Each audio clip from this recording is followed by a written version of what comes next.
तर हा असा ब्लॉग होता. Hello everyone, good morning. Welcome to our new blog. तर आज आम्ही पुन्हा निघालो एका ट्रिपसाठी. ती ट्रिप कुठे आहे आणि किती दिवसांची असणार आहे हे मी तुम्हाला गाडीत बसल्यावर सांगते. तर आमचे आता लगेज रेडी आहे.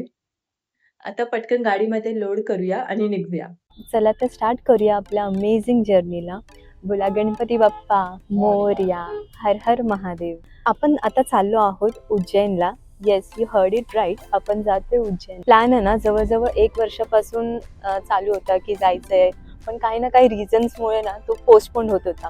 पण फायनली आता तो एक्झिक्यूट झाला आहे आणि आपण आता चाललो आहोत. तर आता इव्हनिंगचे 6 वाजले आहेत आणि आपण मॅपमध्ये चेक करूया आपल्याला किती वेळ दाखवतोय ते. तर आपल्याला अरायवल टाइम दाखवतोय 13 hours 44 minutes फॉर 658 किलोमीटर. आपण आरामात जाणार आहोत. स्नॅक्ससाठी, जेवणासाठी ब्रेक घेत घेत जाणार आहोत. उज्जैनला यायचं ही आमची सेकंड टाइम होतं आणि आधी ही 2 वर्ष आधी आम्ही उज्जैनला आलो होतो.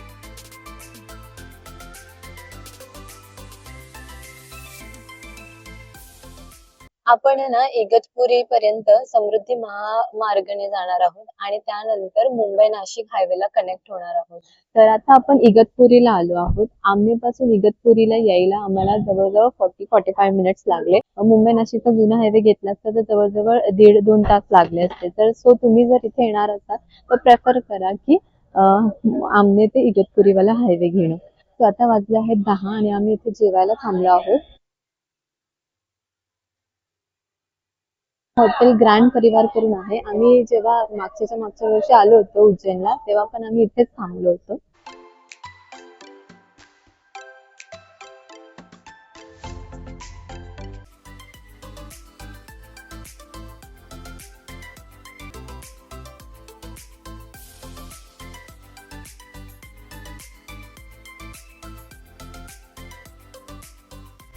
फ्रेंड्स, तर आता वाजले दुपारचे 4. आम्ही 9:45ला पोहोचलो इथे आणि खूप दमलो होतो, खूप एक्झॉस्ट झालो होतो. तर मग आलो, नाश्ता केला आणि जे झोपलो ते 2:30ला उठलो. कारण की जवळजवळ 14 तासांचा ट्रॅव्हल झाला होता, तर त्यामुळे खूप थकवा होता. तर आता आपण निघालो आहोत कालभैरव आणि महाकालचं दर्शन घ्यायला. आणि आपला जिथे स्टे आहे त्या हॉटेलचं नाव आहे हॉटेल मित्तल पॅराडाईज. तर ह्याचे सगळं डिटेल्स आणि रूम टूर मी तुम्हाला मंदिरातून आल्यावरती देते.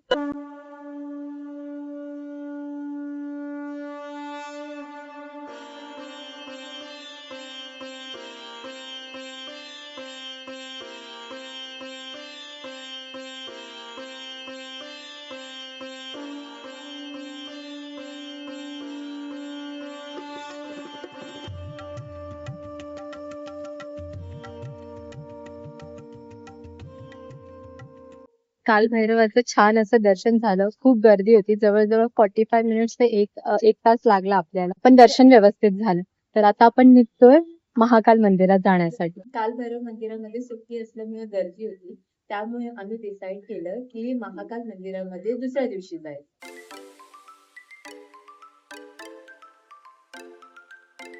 हे यांचं इन हाऊस रेस्टॉरंट आहे आणि आम्ही दर्शन घेऊन आलो आणि आता आम्ही कॉफी आणि सँडविच ऑर्डर केलेलं आहे. आणि आता आपण स्विमिंग पूल मध्ये जाणार आहोत. तर आपण इथे आलोय तर स्विमिंग पूलचा टाइम आहे इथे 6 ते 8. तर स्विमिंग पूल मध्ये नाही गेलं तर असं होऊ शकत नाही. तर आता ही डुबकी मारून तुम्हाला डिनरला मी.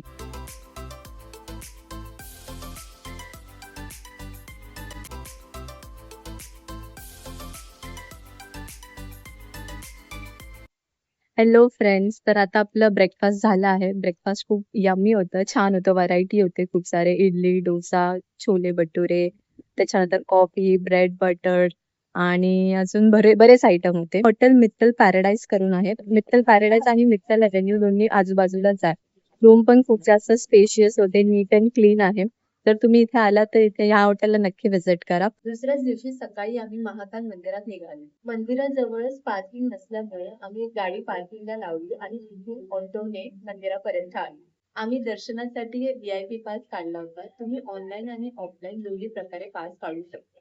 VIP पासचे 250 रुपीज पर पर्सन होते. VIP पास असल्यामुळे आम्ही लगेचच मंदिरात पोहोचलो आणि तेही डायरेक्ट गर्भगृहामध्ये.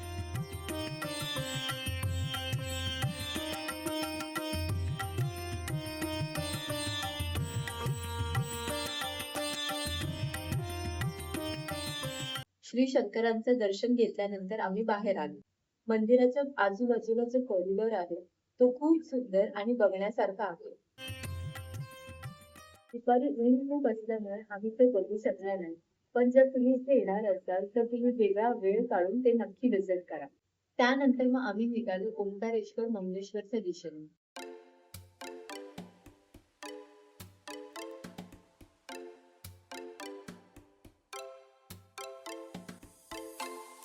उज्जैन पासून अप्रॉक्सिमेटली 4 तासांचा रस्ता होता. इव्हनिंगला 5:30ला आम्ही ओंकारेश्वरला पोहोचलो.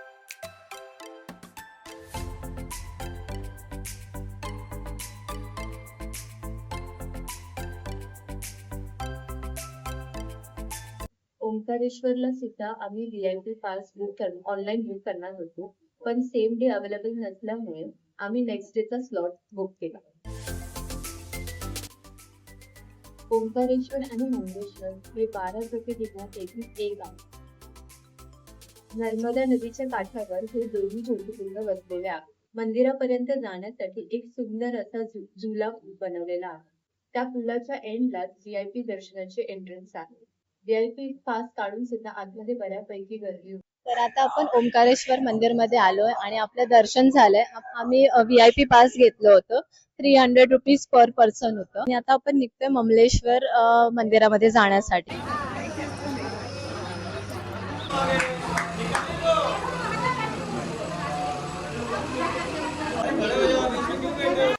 दर्शन घेतल्यानंतर आम्ही हॉटेलमध्ये जेवून मग निघालो.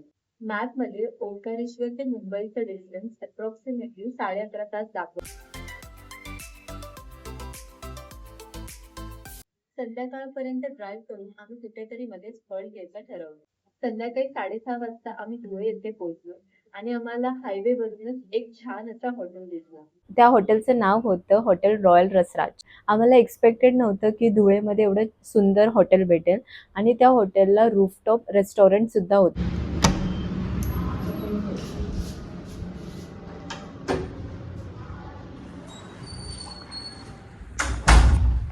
तर हा आपला रूम आहे आणि हे ना रोटेट होतं. बाहेरचा व्ह्यू काहीसा असा आहे.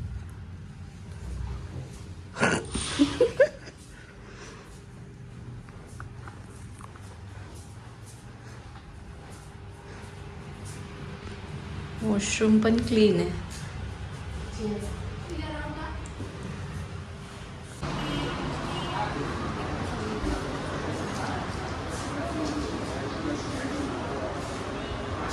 जर तुम्ही सुद्धा फॅमिली सोबत ट्रॅव्हल करत असाल तर हे बेस्ट लोकेशन आहे स्टे करण्यासाठी.